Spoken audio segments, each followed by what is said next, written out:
musisi sekaligus politisi Ahmad Dhani, yang belakangan ini santer diminta mundur dari jabatannya sebagai anggota DPR RI. Isu ini mencuat setelah banyak netizen melontarkan kritik dan desakan, meminta Dhani untuk meninggalkan kursi legislatif. Tapi, seperti yang sudah bisa kita tebak, Ahmad Dhani memberikan tanggapan yang cukup menohok. Ia memilih untuk tetap bertahan, bahkan menegaskan kalau dirinya punya alasan yang kuat. Menurut Ahmad Dhani, suara ratusan ribu konstituen yang memilihnya jauh lebih penting dibandingkan dengan kritik segelintir netizen di dunia maya. Ia menyebutkan dirinya mendapat dukungan nyata dari 140 ribu pemilih di Jawa Timur, dan itu bukan angka kecil.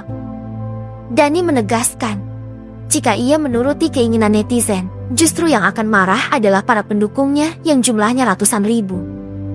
Dalam sebuah pernyataan di kawasan Cikarang, Dhani bahkan menanggapi dengan santai desakan agar dirinya mundur. Ia mengatakan, netizen kan cuma beberapa ratus, sedangkan saya punya 140 ribu suara nyata dari masyarakat. Pernyataan ini jelas menegaskan bahwa Dhani merasa memiliki mandat langsung dari rakyat, bukan dari komentar di dunia maya. Tak hanya itu, Dhani juga menambahkan bahwa dirinya punya tanggung jawab besar kepada para pemilihnya. Ia menilai, jika ia mengabulkan keinginan warganet, maka ia justru akan mengkhianati kepercayaan konstituennya, dan hal itu bisa memicu kemarahan besar dari masyarakat yang sudah memberikan kepercayaan kepadanya. Bukan hanya Ahmad Dhani, ternyata sang istri, Mulan Jameela, juga mengalami hal yang sama. Ia pun mendapat desakan untuk mundur dari kursinya sebagai anggota DPR. Namun, alih-alih terpengaruh, pasangan ini tetap teguh dengan sikap mereka. Dhani bahkan menegaskan bahwa dirinya lebih memprioritaskan aspirasi nyata rakyat dibanding suara di dunia maya. Perlu diketahui, Ahmad Dhani dan Mulan Jameela memang berhasil lolos sebagai anggota DPR RI untuk periode 2024 hingga ke 2029. Keduanya maju dari Partai Gerindra. Meskipun dari daerah pemilihan yang berbeda, namun hasil akhirnya sama, keduanya berhasil mengamankan kursi di Senayan. Hal ini semakin memperkuat alasan Dhani untuk tidak begitu saja menuruti desakan netizen. Kalau kita perhatikan sikap tegas Dhani ini menunjukkan bahwa ia menempatkan legitimasi suara rakyat di atas opini publik di media sosial. Ia bahkan tidak segan menyebut bahwa suara netizen itu hanyalah beberapa ratus, yang jelas tidak sebanding dengan ratusan ribu suara nyata yang sudah ia kantongi. Namun, desakan publik di media sosial tetap tidak berhenti. Sejumlah warganet beranggapan bahwa kontroversi yang sering dikaitkan dengan Ahmad Dhani menjadi alasan kuat kenapa ia sebaiknya dicopot. Mereka menilai kehadiran Dhani di parlemen hanya akan menambah daftar panjang kontroversi politik Indonesia. Menariknya, dalam isu ini, mantan istri Ahmad Dhani, yakni Maya Estianty, justru memilih untuk bersikap tenang.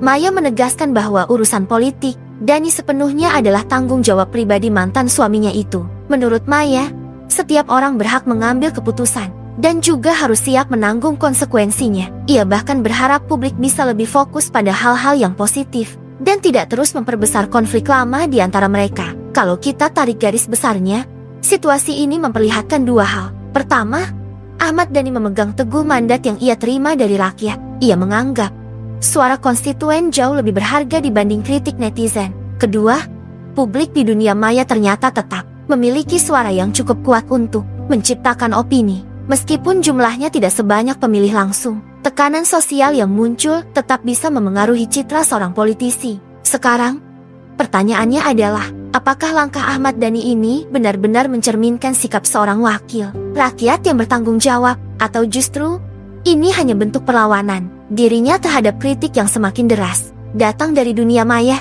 Jika dilihat dari sisi politik, posisi Dhani memang cukup aman. Ia sudah memegang kursi DPR selama periode 2024 sampai 2029, dan jumlah suara yang ia kantongi pun sangat besar. Jadi, secara legitimasi, memang benar ia punya hak untuk tetap bertahan. Tapi, di sisi lain, kritik dari publik terutama di era digital sekarang tidak bisa diabaikan begitu saja. Kita tahu, opini publik di media sosial punya dampak besar. Dari hal kecil, opini itu bisa menjelma jadi gerakan masif yang menekan seorang tokoh politik. Banyak kasus di Indonesia yang menunjukkan kekuatan warganet bisa memengaruhi bahkan menggoyahkan posisi seseorang. Jadi, meskipun Dhani menilai suara netizen tidak seberapa, kenyataannya Di zaman sekarang, suara netizen punya efek domino yang cukup berbahaya. Namun, sikap Ahmad Dhani yang santai ini juga bisa dibaca sebagai bentuk kepercayaan diri. Ia merasa memiliki basis pendukung yang solid, sehingga tidak mudah digoyahkan oleh desakan netizen. Dalam bahasa sederhananya, Dhani ingin menunjukkan bahwa dirinya bukan politisi yang mudah tumbang hanya karena komentar-komentar pedas di media sosial. Sikap ini tentu punya konsekuensinya sendiri. Di satu sisi, ia akan dipandang sebagai sosok yang teguh pendirian, setia kepada pemilihnya, dan berani melawan arus opini publik. Tapi di sisi lain, ia juga berisiko dipersepsikan sebagai politisi yang arogan, yang mengabaikan kritik masyarakat luas meski kritik itu datang dalam bentuk suara warganet. Nah, inilah dilema seorang politisi di era digital. Apakah harus terus mendengarkan suara nyata dari konstituen, atau juga perlu memberi ruang bagi opini publik yang terbentuk di dunia maya? Kasus Ahmad Dhani ini bisa jadi cerminan bagaimana politik kita berjalan. Ada benturan antara legitimasi formal dari hasil pemilu dengan legitimasi informal dari opini masyarakat digital, dan keduanya sama-sama punya pengaruh, meskipun dalam bentuk yang berbeda.